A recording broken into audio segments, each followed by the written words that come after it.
Maju mundur pilkada demi nyapres, itulah tema Rosi malam hari ini. Apa sih yang perlu dicemaskan jika pilkada serentak tetap digelar bersamaan dengan Pileg dan Pilpres 2024? Dan apa sesungguhnya keuntungan kalau pilkada dikembalikan lagi seperti semula, yaitu ada di tahun depan 2022 dan 2023? Will, apa gagasan politik Nasdem apa, Will? Gagasan politik Nasdem sederhana, bagaimana tidak terjadi resiko yang besar terhadap proses kita bertatanegara. Pemilu itu kan sirkulasi kekuasaan yang paling fair.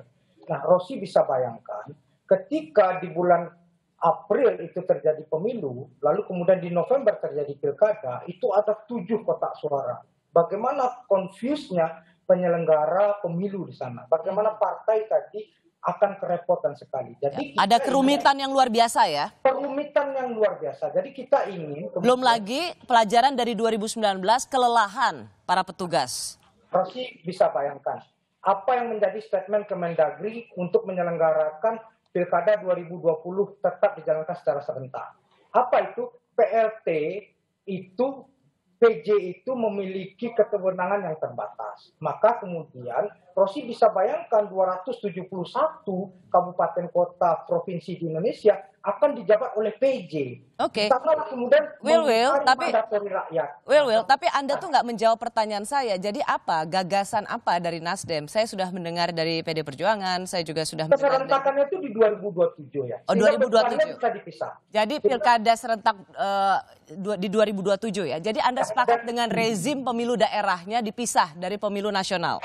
Kalau bahasanya MK tidak ada rezim pemilu kada. Mereka semua sama pemilu, Rosi. Artinya apa, Rosi? Kita harus melihat presiden yang sama juga pernah terjadi. Awalnya 2018 akan dijadikan keserentakan pilkada, tapi itu tidak terjadi. Oke, ya. Saya sudah dapat poinnya. Artinya paling tidak pilkada serentak jangan bersamaan dengan 2024 di 2027. Saya ke Bung Kodari. Kalau Bung Kodari apa? Mana menurut Anda manfaat mudaratnya 2024 apa 2027? Kalau kita bicara 2024, keberatannya dari Bang Willy kan lebih kepada soal teknis ya, saya kira bukan soal yang lebih konseptual. Bahwasannya kemudian kalau diselenggarakan secara serentak lalu kemudian terjadi kerumitan dan terjadi kelelahan, katakanlah begitu. Menurut saya yang berhak menjawab adalah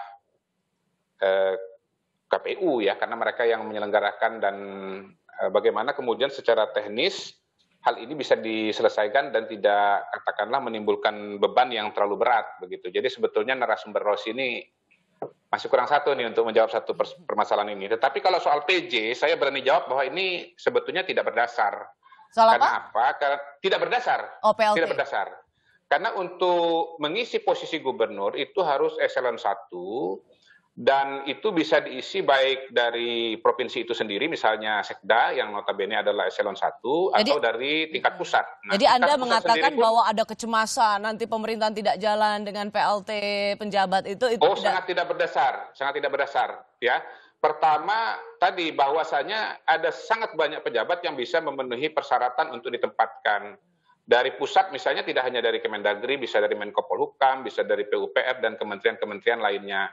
Kemudian untuk kabupaten kota yang jumlahnya banyak itu bisa dari provinsi, bahkan setahu saya eselon 2 itu bukan hanya sekda tetapi juga kepala dinas. Oke, kalau ada sinyalemen bahwa kemudian tidak bisa menjalankan pemerintahan, saya kira sudah terjawab dengan fenomena Kota Makassar. Kota Makassar itu dijabat dan dipimpin oleh PJ dari 2018 sampai 2020. Dan sampai hari ini setahu saya masih ada Makassar dalam peta Republik Indonesia. Jadi saya kira kalau alasan PJ tidak berdasar. Saya ingin mengkonfirmasi apa yang saya rasakan dari jawaban Anda. Jadi kalau Anda rasanya setuju aja ya semuanya di 2024? Ya, yang dikhawatirkan itu adalah soal kelelahan. Nah, kelelahan ini kan bisa diantisipasi dengan persiapan-persiapan dari KPU. Saya kira ya sebetulnya ini ada peran dari DPR juga, kurang melakukan simulasi ketika menyelenggarakan atau mendesain agar pemilu serentak ya, kalau memang itu. Saya ke Mbak Titi dulu, sebelum saya nanti ke Bung Artira Dahlan. Kalau cuma alasannya kelelahan harusnya bisa diantisipasi. Apakah Anda melihat pada kelelahan, kerumitan, atau ada sesuatu yang lebih fundamental? Saya kira sangat terlalu menyederhanakan persoalan ya kalau dianggap hanya soal kelelahan.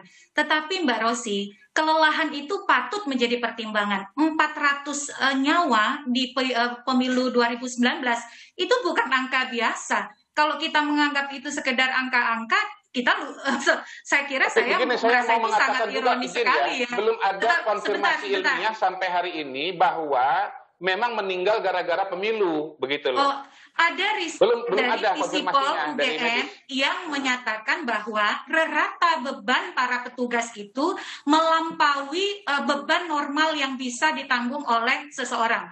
Jadi ada ekses kelelahan yang berdampak pada meninggalnya petugas. Itu riset Visipol UGM tahun 2019. Jadi ada korelasinya. Dari dokter, bukan dari ilmu politik. Enggak, itu melibatkan riset ilmiah. Masa kita percaya sama riset ilmiah itu? Jadi ada korelasinya. Nah, yang kedua, Mbak Rosi, ada kerangka konseptual mengapa kita ingin mendorong pilkada di 2027. Yaitu? Salah satunya adalah untuk penguatan partai politik dan juga mendekatkan partai politik dengan pemilih. Kita kan ingin membangun koherensi antara sistem pemilu, sistem kepartaian, dan efektivitas pemerintahan. Efektivitas pemerintahan itu bukan disederhanakan dari nasional, provinsi, kabupaten, kota, maka pemimpin eksekutifnya sama. Tetapi efektivitas pemerintahan bisa diwujudkan kalau pemimpin eksekutif itu mendapatkan dukungan signifikan dari parlemen. Berarti parlemennya adalah parlemen lokal. Misalnya gubernur, dia akan lebih bisa menjalankan program-programnya kalau dia didukung oleh parlemen yang juga adalah pendukung si gubernur. Jadi Anda melihat bahwa dipilih dulu presidennya, gitu kan? Baru kemudian eksekutif di daerah. Kami mengusulkan jarak 2,5 tahun. Karena kenapa? Kami ingin penguatan partai. Jadi supaya partai itu bekerja terus. Mbak Rosi bayangkan sekarang party ID kita itu kalau berdasarkan survei LSI hanya di angka 15%. Kalau dalam 5 tahun aktivitas aktif elektoral itu hanya 1 kali, interaksi antara pemilih dan partai berarti dalam 5 tahun hanya dalam 1 aktivitas elektoral.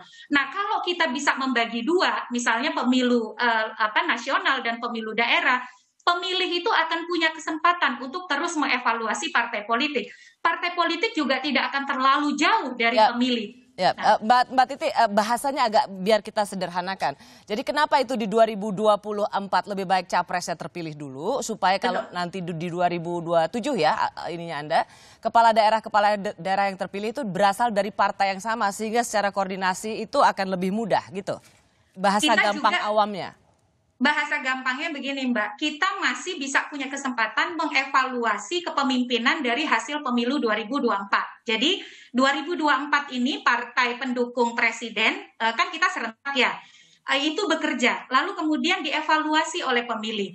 Kalau si presiden dan partai pendukungnya kinerjanya baik, maka otomatis di pemilu yang di 2027 dia juga akan mendapatkan dukungan publik.